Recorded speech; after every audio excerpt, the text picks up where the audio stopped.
Secondly, the education needs to be individualized. It has to be based on the person's individual capabilities and needs. It needs to state goals and objectives that are determined through an assessment of the child, the parents, the teacher, and those who are doing the assessments. The third principle that was introduced by this legislation is the notion of the least restrictive environment. To as great a degree as possible, schools or districts are mandated to place children in settings that are as close to the student's home as possible and that allow the students to associate with non-disabled peers as much as possible. And lastly, this legislation protects the rights of students and parents through appeal processes so that changes can be made if needed. And I want you to keep in mind this legislation as we move to the next, Individuals with Disabilities Education Act of 1990, Public Law 101476. First of all, just in terms of the titles, what sort of differences do you notice? Where is the thrust of this legislation, the 1990 legislation, versus the 1975 legislation? I invite you.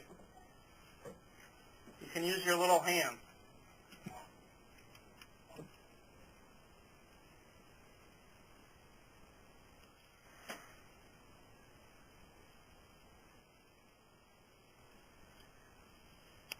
Silence is good. That's the thing. But we're also very short in time. So I'm going to push a little bit. If you notice, the first law, the education of the handicapped, really refers to the handicaps and making special accommodations for the handicapping condition. The second legislation focuses much more on the individual. And it's this focus on the individual that is stressed in 1990 that really led to the whole notion of inclusion. Until 1990, people were talking about mainstreaming, integration, but mostly with an emphasis on the handicapping condition. When we talk about inclusion, we're talking about a child's right to participate in the school's need to accept the child. Inclusion rejects the use of special schools or classrooms to separate students with disabilities from students without disabilities. Skipping down below, under UNESCO, inclusion is increasingly understood more broadly as a reform that supports and welcomes diversity amongst all learners, which fits in with some of the things that Henry was saying earlier on. You have to understand, inclusion also presumes exclusion. In other words, for all those that are included, there are always some that are excluded. So defining those boundaries is a very sensitive issue, and it's an issue that we are confronted with all the time as educators. To what extent can we be inclusive? And Dory's probably going to talk a little bit about that later. But full inclusion is more of a belief of what might be an ideal. And in fact, it's very rare to see totally inclusive schools and classrooms. Rather, you have partial inclusion. This whole notion of inclusion and it relating to diversity fits in well with some of the thinking that's going on in the Jewish community about Jewish peoplehood. I don't know how many of you are familiar with this, but there's been a great deal written and implemented regarding Jewish peoplehood. And just let me review the 4 basic practices involved in Jewish peoplehood programs. First of all, the explicit development of broad conceptions of Jewish community. Look at something like birthright. Jewish community is based on contact, regardless of background, regardless of ideology. Adoption of a pluralistic paradigm for belonging to the Jewish people. The emphasis on peoplehood as involving an individual's Jewish journey rather than socialization into a particular Jewish lifestyle. This also means, and I'm sure you can attest to it to your experience, that learners enter learning settings at different points of their lives. We find this across all populations, but also within Jewish special education.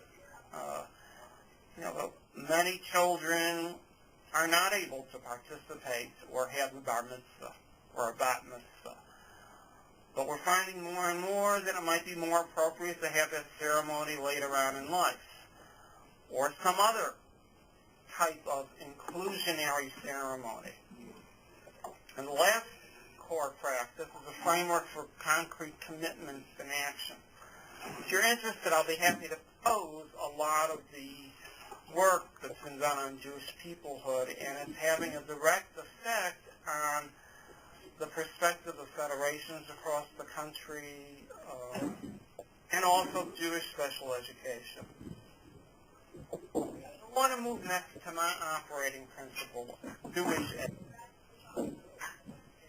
general, applied to special education. Society believes the human being is modifiable. I must believe that the learner is a modifiable being who is capable of changing according to his or her will and decisions.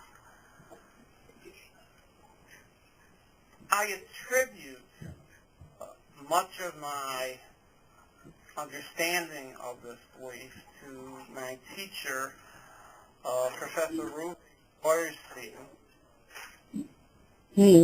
based in Israel, who really revolutionized a lot of our thinking about cognition in terms of it being modifiable.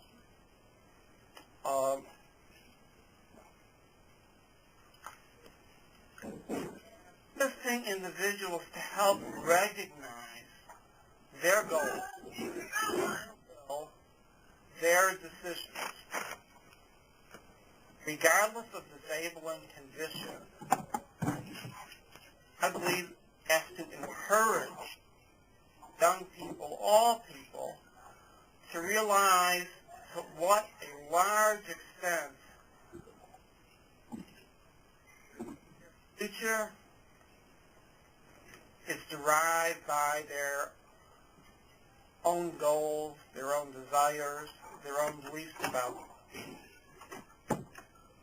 Now, what are some of the barriers? In other words, if you believe that, Feuerstein maintains that you need help learners find ways to change.